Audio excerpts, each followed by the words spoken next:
புதியதாக சமூக நீதி முற்போக்கு கூட்டணின்னு சொல்லி பிரவீன் சக்கரவர்த்தி இன்னைக்கு அறிவிச்சிருந்தாரு. அதை வந்து சிபிஎம் விமர்சித்திருக்காங்க. நீங்க அதை எப்படி பாக்குறீங்க? சமூக நீதி முற்போக்கு கூட்டணி என்று ஒரு கூட்டணி உருவாவது குறித்து வரையில் யாரும் அதிகாரப்பூர்வமாக பேசவில்லை. அவருடைய விருப்பத்தை அவர் வெளிப்படுத்தியிருப்பதாக நான் கருதுகிறேன். இடதுசாரிகளின் கருத்து அந்த வகையில் சரியானதுதான். நாங்களும் அமைச்சரவையில் இடம்பெற்றிருந்தாலும் கூட இதுவரையில் கூட்டணி நிலைப்பாடு குறித்து எந்த முடிவையும் எடுக்கவில்லை. பிரவீன் சக்கரவர்த்தியா சொல்லியிருக்காரு சார். பிரவீன் காங்கிரஸ் அவர் தான் உங்களையும் சேர்த்தா சொல்லியிருக்காரு. விடுதலை சிறுத்தைகள் அதுதான் இப்போ நான் பதில் சொன்னேன். அதுக்கு தான் சொல்கிறேன். நாங்கள் அமைச்சரவை இடம்பெற்றிருந்தாலும் கூட நாங்கள் கூட்டணி குறித்து யாருடன் இதுவரையில் எந்த விவாதமும் நடத்தவில்லை, எந்த நிலைப்பாட்டையும் எடுக்கவில்லை. சார், இதுவரை 2 வாரம் ஆயிடுச்சு இந்த கவர்னன்ஸ் ஸ்டார்ட் ஆகி. TVK government seems to compromise a lot on the federal rights of Tamil Nadu. While VCK is one of the most important mandate of VCK is to protect federal rights. How far will TVK இது மினிஸ்ட்ரியில் இருந்தாலும் how far will you go to criticize them or go against? என்ன மாதிரி compromise பண்ணி தான் நீங்கள் feel பண்ணுறீங்க? Sir, இப்போ for instance இந்த தமிழ் தாய் வாழ்த்து பாடுறதுலேயே அவங்க வந்து 3 சான்சஸ் அவங்க 3rd டைம் பாடினாங்க. அண்ட் நேற்று நீட் ஆர்குமெண்ட்டில் வந்து ஸ்டேட் ரெப்ரசென்ட் பண்ண லாயர்ஸ் வந்து அதை ப்ராப்பராக ப்ரெசென்ட் பண்ணாங்க. ஆளுநர் பங்கேற்கிற நிகழ்ச்சியில் இந்திய அரசின் வழிகாட்டுதலின்படி அதை கடைபிடிப்பது தவிர்க்க முடியாதது என்பதை தாவேகா தரப்பில் தெளிவுபடுத்தியிருக்கிறார்கள். முதலமைச்சர் மற்றும் ஆளுநர் இல்லாமல் முதலமைச்சர் மற்றும் அமைச்சர்கள் பங்கேற்கிற நிகழ்ச்சிகளில் தமிழ்த்தாய் வாழ்த்துக்கு முன்னுரிமை அளிக்கப்படும், முதலிடம் வழங்கப்படும். கடந்த காலத்தில் நடைமுறையில் இருந்த அந்த மரபு பின்பற்றப்படும் என்பதை தெளிவுபடுத்தியிருக்கிறார்கள். இந்தியா முழுக்க எல்லா மாநிலங்களிலும் ஆளுநர்கள் பங்கேற்கிற நிகழ்வுகளில் வந்தே மாதரம் முதலில் இசைக்கப்படுகிறது என்பது உண்மை. ஆகவே அதை ஆளுநர் பின்பற்ற விரும்புகிறார் என்கிற நிலையில் முதலமைச்சர் மற்றும் அமைச்சர்கள் முதலமைச்சர் மட்டும் பங்கேற்கிற நிகழ்வுகளில் நிச்சயம் தமிழுக்கே முதலிடம் வழங்கப்படும் என்கிற உறுதியை தந்திருக்கிறார்கள். கடந்த திமுக ஆட்சியில் நகராட்சி நிர்வாகத்துறையில் 634 கோடி ஊழல் நடைபெற்றிருப்பதால் நேரு மீது லஞ்ச ஒழிப்புத்துறை வழக்கு பதிவு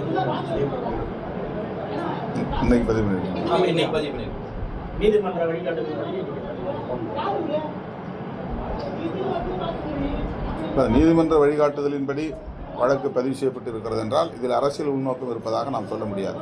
சார், பல்கலைக்கழகங்களுக்கு ஆளுநரே வந்து துணை வேந்தரா இருக்கலாம் அப்படின்னு எஜுகேஷன் மினிஸ்டர் சொல்லியிருக்காரு. எப்படி பல்கலைக்கழகங்களுக்கு வேந்தரா வந்து ஆளுநரே தொடரலாம் அப்படின்னு சொல்லி ஹையர் எஜுகேஷன் மினிஸ்டர் சொல்லியிருக்காங்க. எங்கள் கட்சி பொதுச் செயலாளர் அது குறித்து ஏற்கனவே விடுதலை சிறுத்தைகள் கட்சியின் சார்பில் அந்த கருத்து தவறானது, அது அவருடைய தனிப்பட்ட கருத்தாக இருக்கலாம், அரசின் கருத்தாக இருக்க வாய்ப்பில்லை என்று பதிவு செய்திருக்கிறார். அதை நான் வழிமொழிகிறேன். எந்த முக்கிய பிரச்சனைக்கும் இது வரைக்கும் முதல்வர் விஜய் வந்து எந்த பதிலுமே வந்து உறுதியான பதில் எப்படி சொல்லாமல் இருக்காரு, அது எப்படி சார் பார்க்குறீங்க? ஆட்சிக்கு வந்து 2 வார காலம்தான் ஆகிறது. எந்த ஒரு தொழிலாக இருந்தாலும் கூட தொடக்கத்திலே ஒரு லேர்னிங் ப்ராசஸ், கற்றுக்கொள்வதற்கான ஒரு நடைமுறை இருக்கும். எடுப்பிலே கருத்து சொல்லி அதில் எந்த சிக்கலையும் எழுப்பக்கூடாது என்கிற முன்னெச்சரிக்கை உணர்வாக கூட இருக்கலாம். பொறுத்திருந்து பார்ப்போம். அவருடைய செயல்கள் நமக்கு திருப்தி அளிக்கக்கூடியவையாக இருக்கும் என்று நம்புகிறேன். தமிழகத்தில் சட்டம் ஒழுங்கு எப்படி இருக்கு சார்? ஏன்னா தொடர்ந்து குற்ற சம்பவங்கள் அதிகரித்து வருது. இது நீங்க வந்து பாத்தீங்கன்னா கூட்டம் இருக்கீங்க, அதனால விமர்சனங்கள் பண்ணலன்னு சொல்லி எப்பவுமே தலைவர் திருமாவளவன் வந்து எந்த இருந்தாலும் உடனடியாக விமர்சனம் பண்ணாரு. 2 வாரமா எந்த ஒரு விமர்சனமும் எதுவும் அதான் நம்ம தொடக்கத்திலே சொல்லியிருக்கோம். புதிய ஆட்சி, புதிய கட்சி, குறைந்தது 6 மாத காலம் அமைதியாக இருக்க வேண்டும், கவனிக்க வேண்டும், அவர்கள் கற்றுக்கொள்வதற்கான வாய்ப்பை வழங்க வேண்டும் என்று எதிர்க்கட்சி தலைவர்கள் பலரும் கருத்து சொல்லியிருக்கிறார்கள். அதனையே நானும் சொல்ல விரும்புகிறேன்.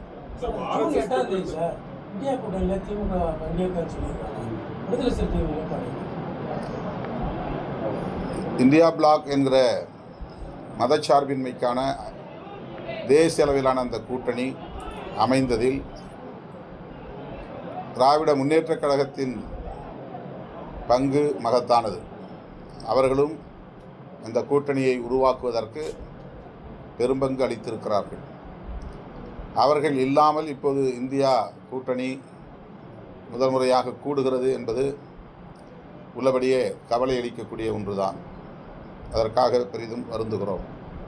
அரசியல் சூழல் அவ்வாறு அமைந்துவிட்டது. என்றாலும் கூட விடுதலை சிறுத்தைகள் கட்சி தேசிய அளவில் மதவாத அரசியலுக்கு எதிராக உருவாக்கப்பட்டிருக்கிற பாரதிய ஜனதாவின் RSSன் வெறுப்பு அரசியலுக்கு எதிராக உருவாக்கப்பட்டிருக்கிற இந்தியா கூட்டணியை கட்டுக்கோப்பாக கொண்டு செல்ல வேண்டும் என்று விரும்புகிறது.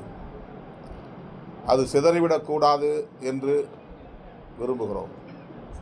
அந்த வகையில் 8ஆம் தேதி நடைபெறவுள்ள இந்தியா கூட்டணியின் கலந்தாய்வு கூட்டத்தில் விடுதலை சிறுத்தைகள் கட்சியும் பங்கேற்கிறது.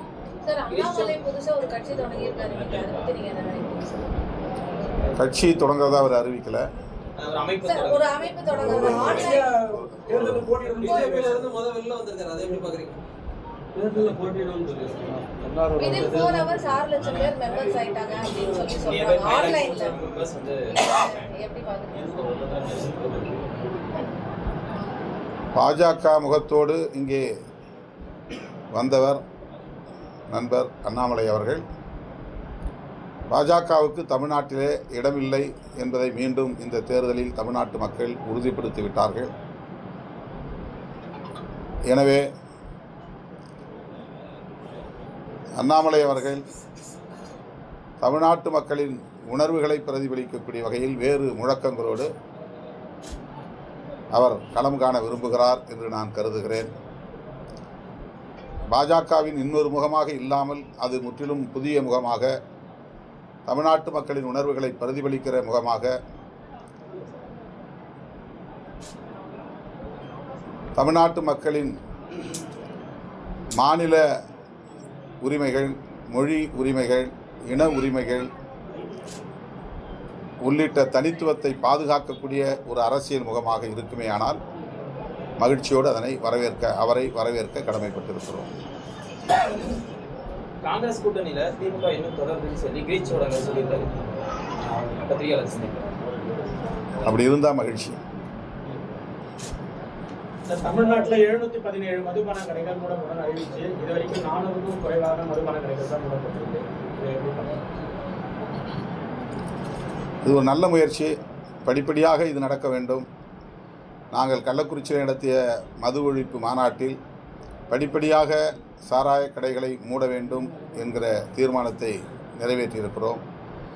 ஆகவே முதலமைச்சர் பொறுப்பேற்றதும் வழிபாட்டு தலங்கள், பள்ளிக்கூடங்கள், பேருந்து நிலையங்கள் போன்ற பொது இடங்கள் ஆகியவற்றில் அருகே உள்ள மதுக்கடைகளை முதலில் மூடுவோம் என்று அறிவித்திருப்பதே ஒரு நல்ல அறிகுறி.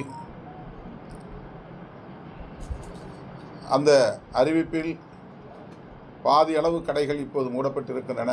எஞ்சிய கடைகள் விரைவில் மூடப்படும் என்று நாம் நம்புகிறோம்.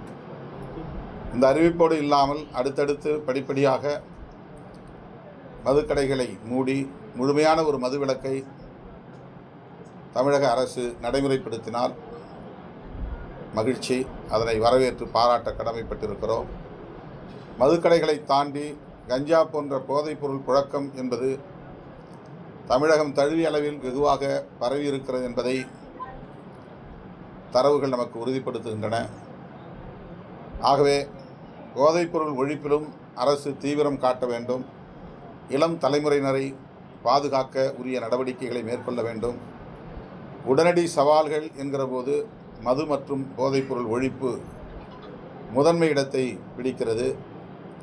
ஆகவே இப்போது ஆட்சி பொறுப்பேற்றிருக்கிற முதலமைச்சர் அவர்கள் இந்த பிரச்சனையில் முன்னுரிமை கொடுத்து தீவிரம் காட்டி மது மற்றும் போதைப்பொருள் ஒழிப்பை நடைமுறைப்படுத்துவார் என்று நாங்கள் நம்புகிறோம், விரும்புகிறோம்.